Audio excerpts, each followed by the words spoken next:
তীব্র বাতাস, পাহাড় সমান ঢেউ, লাখ লাখ টন পানির ধাক্কা, এত কিছু মিলেও একসাথে একটা কার্গো জাহাজকে ডোবাতে পারে না কেন? আচ্ছা, এটা জানার আগে একবার ভাবুন তো যে কার্গো জাহাজগুলো আমাদের পৃথিবীকে টিকিয়ে রেখেছে। যে কার্গো জাহাজ না থাকলে পুরো পৃথিবীটাই মুহূর্তের মধ্যে থমকে যাবে।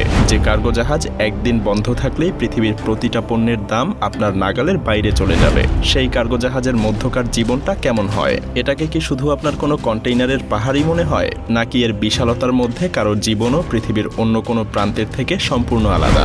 সমুদ্রের বিশালতার সাথে লড়াই করে মৃত্যুর হাতছানিকে প্রতিনিয়ত পাশ কাটিয়ে যারা আপনার জীবনকে এতটা সহজ করে তুলেছে, তাদের জীবনটা আসলে কেমন কাটে? কেমন সেই জীবন? চলুন পৃথিবীর সবথেকে বিশাল কার্গো জাহাজটা থেকেই এসব কিছু প্রত্যক্ষ করে আসি। আজকে আমরা এমন একটা কন্টেইনার জাহাজের মধ্যে প্রবেশ করব যার নাম মেয়ার্স্ক লাইন কার্গো জাহাজ। পুরো পৃথিবীতে এই ধরনের কন্টেইনার জাহাজ মাত্র 31টাই বানানো হয়েছিল। এই জাহাজগুলো 1312 ফিট লম্বা, 193 ফিট চওড়া আর উচ্চতায় 240 ফিট ছিল।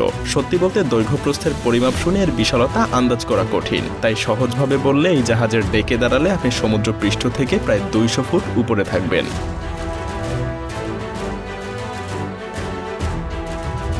এমনকি এই জাহাজের কন্টেইনারগুলো আপনি যদি কোনো ট্রেনে রাখতে চান, তাহলে সেই ট্রেনটাকে লম্বায় 70 মাইলেরও বেশি হতে হবে। তো একবার ভেবে দেখুন এটা কতটা বিশাল। শুধু কি তাই, এই জাহাজের সর্বোচ্চ ওজন ধারণ ক্ষমতা প্রায় 2,50,000 টন। এর মধ্যে শুধুমাত্র জাহাজের নিজের ওজনই 63,000 টন, বাকি সবটাই তার বহন করা কন্টেইনার। মজার ব্যাপার হলো এসব কন্টেইনার জাহাজে কোনো ডেক থাকে না।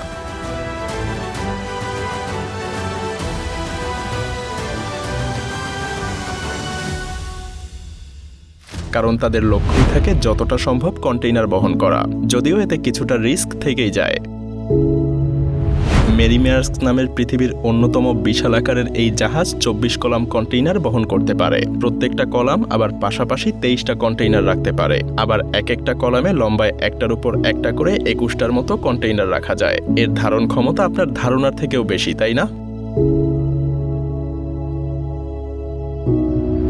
এবার চলুন জাহাজটার নিচে অনুপ্রবেশ করা যাক। সমুদ্রপৃষ্ঠের 100 ফুট নিচে জাহাজটার ভেতরের দৃশ্য এটা। দেখেই বুঝতে পারছেন জাহাজের কর্মীদের নিচে যাওয়ার প্রয়োজন হলে অনেক ঢালু সিঁড়ি পার করে যেতে হয়। এই জাহাজগুলোর আকৃতি এতটাই বিশাল হয় যে এর ভেতরে থাকলে আপনার মনে হবে আপনি অন্য কোনো পৃথিবীতে চলে এসেছেন। অনেক ক্রু মেম্বার তো এর বিশালতার কারণেই মাঝে মধ্যে বেশ ভয় পেয়ে যায়, আর এই ভয়ে তারা কখনো জাহাজের নির্জন কোনো অংশে একা থাকতে চায় না। এই জাহাজে একটা টরসন বক্স আছে, যেটা আসলে এক ধরনের মেটাল রিম, যেটা পুরো জাহাজটাকে আচ্ছাদিত করে রাখে। এর সাহায্যে জাহাজটার গঠন এবং ব্যালেন্স ঠিকঠাকভাবে ধরে রাখে, যাতে কোনোভাবেই তা ভেঙে না যায়। এই রিংগুলোর আকার এতটাই বিশাল যে এর ভেতর দিয়ে পুরো একটা করিডোর বানানো হয়েছে।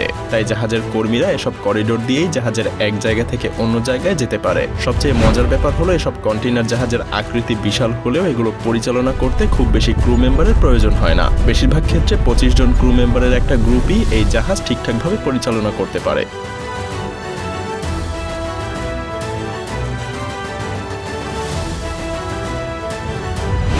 এই ক্রু মেম্বাররা বেশিরভাগ সময় জাহাজের সব ব্রিজের উপরেই অবস্থান করে, আর খুব কম সময়ই তারা জাহাজের হল কিংবা অন্যান্য জায়গায় যায়। জাহাজের এসব ব্রিজগুলো খুবই ছোট। ব্রিজগুলোর এই জায়গাগুলো ছাড়া জাহাজের বাকি অংশ পুরোটাই কন্টেইনারের জন্য রাখা হয়। কার্গো শিপের প্রত্যেকটা ক্রু সদস্যই 4 ঘন্টা শিফটে কাজ করে, আর এই শিফটগুলো দিনের যে কোনো সময় হতে পারে, কারণ জাহাজে সার্বক্ষণিকভাবে কাউকে না কাউকে সজাগ থাকতেই হয়। জাহাজের বিভিন্ন মেশিনারিজ রক্ষণাবেক্ষণ, সমুদ্রের মধ্যে দিয়ে নিরাপদে জাহাজ চালনা, রান্নাবান্না এবং ব্রিজকে পরিষ্কার পরিচ্ছন্ন রাখা ক্রুদের সবচাইতে গুরুত্বপূর্ণ কাজ। তবে কন্টেইনার জাহাজে কিন্তু বেশ পরিশ্রমের কাজও করতে হয়। জাহাজে ক্রুদেরকেই প্রতিদিন খুবই টাইট একটা শিডিউল মেনটেন করতে হয়। তাছাড়া একবার যাত্রা শুরু করলে সমুদ্রে প্রায় 3 থেকে 6 মাস পর্যন্ত একটানা কাটাতে হয়। এই সময়ের মধ্যে তাদের পক্ষে কোনোভাবেই সম্ভব হয় না নিজেদের পরিবারের কাছে ফিরে যাওয়ার। আবার কখনো কখনো তারা যোগাযোগও রাখতে পারে না। এমনকি জাহাজ কোনো শহরে থামলে সেখানে ঘুরে বেড়ানোরও তাদের সময় হয় না, কারণ কন্টেইনার জাহাজগুলো লোড এবং আনলোড করতে হয় মাত্র 24 থেকে 48 ঘন্টার মধ্যেই।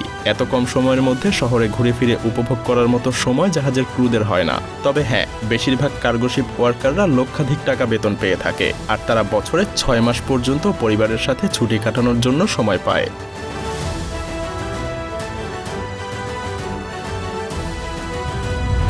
এই কার্গো জাহাজগুলোর কন্টেইনারে হাজার হাজার কোটি টাকার জিনিসপত্র পর্যন্ত তারা পরিবহন করে থাকে। যদি কোনো কারণে এসব কার্গো জাহাজ কোনো দুর্ঘটনায় পড়ে যায়, তাহলে কার্গো জাহাজে থাকা সেই সমস্ত কোটি কোটি টাকার গুপ্তধন সমুদ্রের গর্ভেই বিলীন হয়ে যায়। এগুলো ছাড়াও সমুদ্রপথে জলদস্যুদের ভয় তো থেকেই যায়, তাই তাদেরকে সবসময় জলদস্যুদের হাত থেকেও নিজেদেরকে রক্ষা করার জন্য প্রস্তুত থাকতে হয়।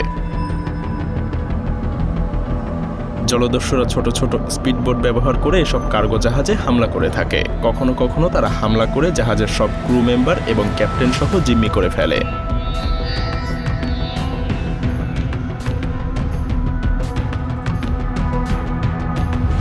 যেমন সম্প্রতি বাংলাদেশের একটা কার্গো জাহাজ জলদস্যুদের আক্রমণের শিকার হয়েছিল। না যাই সেই দিকে, তো যাই হোক, এজন্যই জলদস্যুদের হাত থেকে বাঁচতে বেশিরভাগ কন্টেইনার জাহাজই বিভিন্ন ধরনের আত্মরক্ষামূলক ব্যবস্থা করে থাকে। এর মধ্যে সবচাইতে কার্যকরী পদ্ধতি হলো ওয়াটার হোজ সিস্টেম। এসব হোজের মাধ্যমে উচ্চগতির পানি ছাড়া হয়, ফলে জাহাজের চারপাশে একটা সুরক্ষা ব্যবস্থা তৈরি হয়। পানির প্রবল গতির কারণে জলদস্যুরা জাহাজে উঠতে পারে না। তবে সম্প্রতি জাপান আরও অত্যাধুনিক একটা ব্যবস্থা তৈরি করে ফেলেছে, যার নাম অ্যান্টি-পাইরেসি কার্টেইন। এটা আসলে কয়েকটা হোজকে একসাথে করে বানানো। এগুলো একটানা জাহাজের পাশ দিয়ে ঘুরতে থাকে এবং এর মধ্যে থেকে উচ্চ গতিতে পানি বের হয়। জলদস্যুদের পক্ষে কোনোভাবেই সম্ভব হয় না এসব পানির গতি রোধ করে জাহাজে বেয়ে ওঠার। যদিও অনেক জলদস্যুরা একসাথে আক্রমণ করলে তা ঠেকানো বেশ কঠিন, কারণ এসব কার্গো জাহাজে ক্রুর সংখ্যা খুবই কম থাকে। তবে কিছু কিছু বড় জাহাজে ক্রুর সংখ্যা কিছুটা বেশি থাকতে পারে।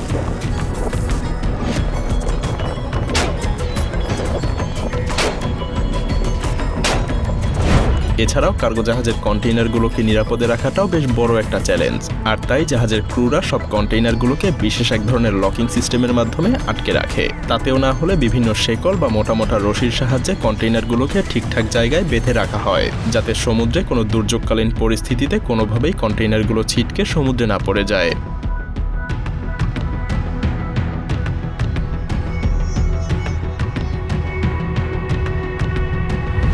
আর এত কিছুর মধ্যে দিয়ে যখন একটা কার্গো জাহাজ কোনো বন্দরে গিয়ে পৌঁছায়, তখন শুধুমাত্র 24 থেকে 48 ঘন্টার মধ্যেই সেই কার্গো জাহাজটাকে একদম খালি করে ফেলা হয়। আর এরপর কোনো রকম বিরতি ছাড়াই আবার সেই কার্গো জাহাজটাকে ভরাট করা শুরু হয়। এর যাত্রা যেন কখনোই থেমে থাকে না।